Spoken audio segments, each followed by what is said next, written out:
Hello everyone, నేను మీ సునీత.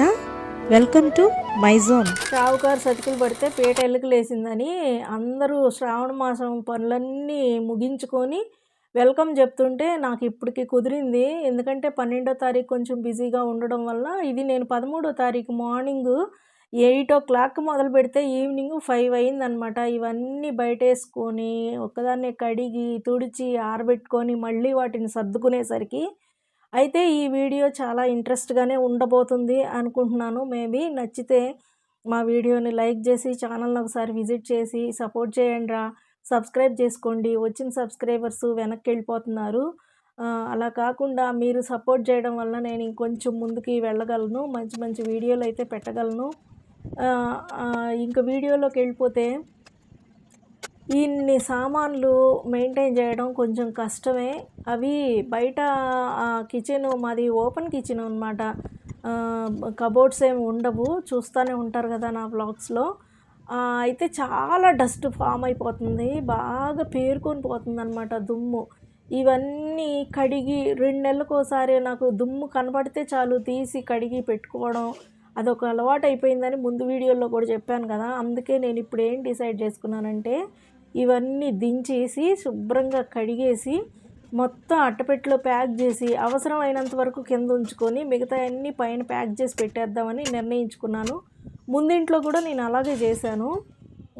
కాకపోతే సామాను ఉంచుకొని కూడా ఏమీ లేకుండా ఎందుకు అంటే గబక్కున మా ఇంటికి ఎవరన్నా చుట్టాలు వాళ్ళు వచ్చినప్పుడు అది లేదు ఇది లేదు అనుకుంటానికి చాలా ఇబ్బందిగా ఉంటుందబ్బా. మెయిన్ రీజన్ అది. ఇన్ని సామాన్లు నేను అంటే ఇవన్నీ కొన్నవి కాదు. అందరూ ఇచ్చినవే అత్తయ్య గారు, అమ్మ ఆళ్ళందరూ ఇచ్చినవే. నేను కొన్నయి తక్కువ వెంట్రుకలేసి కొన్నయి కొన్ని అని ముందు వీడియోలో చెప్పాను గదా. అదే ఇన్ని సామాన్లు ఎందుకక్క అని మాత్రం అడగబాకండబ్బా. ఇల్లన్నాక వంటిల్లన్నాక సామాన్లతో నిండుగా కళకళలాడుతా ఉండడం నాకిష్టం. కానీ దుమ్ము పడటం వల్ల నాకు మొత్తం డిసప్పాయింట్ అయిపోతుందనమాట. ఈ దుమ్ము పడకుండా సామాన్లు కాపాడుకోవడానికి కోసమే నేను మొత్తం వాష్ చేసి ప్యాక్ చేసి పైన పెట్టాలనే ఆలోచనకొచ్చాను. కిచెన్‌లో కబోర్డ్స్ ఉన్నా లేకపోయినా డస్ట్ పేరుకోవడం అనేది మాత్రం కామను. కాకపోతే కబోర్డ్స్ ఉంటే కొంచెం ఆపుతది. అదే విధంగా నాకొచ్చిన ఐడియా ఏందంటే ఇప్పటికైతే నేను అట్టపెట్టెల్లో ప్యాక్ చేసి పైన పెట్టేశాను గదా. మళ్ళీ 6 మంత్స్‌కో, 3 మంత్స్‌కో ఎప్పుడైనా డీప్ క్లీనింగ్ చేయాల్సొచ్చినప్పుడు అప్పుడు మొత్తం దించి క్లీన్ చేసేసి వాటిని షెల్ఫుల్లో నీట్‌గా సర్దేసుకొని ఒక ప్లాస్టిక్ కవర్ పైనుంచి కింద వరకు అంటించేసుకొని వాడే షెల్ఫ్‌లు మాత్రం కొంచెం ఓపెన్‌గా పెట్టుకుందాము అని చెప్పి ఆలోచన వచ్చింది. కానీ ఇప్పుడైతే నేను ఇంకా పని చేయలేను. ఎందుకంటే ఉదయం 8 గంటల నుంచి సాయంత్రం 5 గంటల వరకు చేసి నడుములు పడిపోయినాయి నాకు. ఈ పనైతే ఈసారి శ్రావణ మాసానికైతే నేను మినిమల్‌గా సర్దేసుకున్నాను. మళ్ళీ ఇల్లన్నాక, కిచెన్ అన్నాక ఖచ్చితంగా మళ్ళీ 6 మంత్స్‌కో, 3 మంత్స్‌కో డీప్ క్లీనింగ్ అవుతానే ఉంటదండి. అప్పుడు నేను అలా ప్లాన్ చేసుకుందాం. నిండుగా కిచెన్ పెట్టుకుందాము. డస్ట్ పడినా ఇది ఎప్పటికీ లైఫ్ లాంగ్ కామనే. ఈ సామాన్లు తీసేసేసి బయట పడేయలేము కాబట్టి అనేదైతే డిసైడ్ చేసుకున్నాను. లోటనేది లేకుండా అన్ని సామాన్లు నా దగ్గర ఉన్నాయండి. ఏదైనా అత్యవసరం అయినప్పుడు గూడా ఎదురింటికో, పక్కింటికో వెళ్ళి ఇదుందా, అదుందా అని అడిగే పరిస్థితి నాకు లేదు.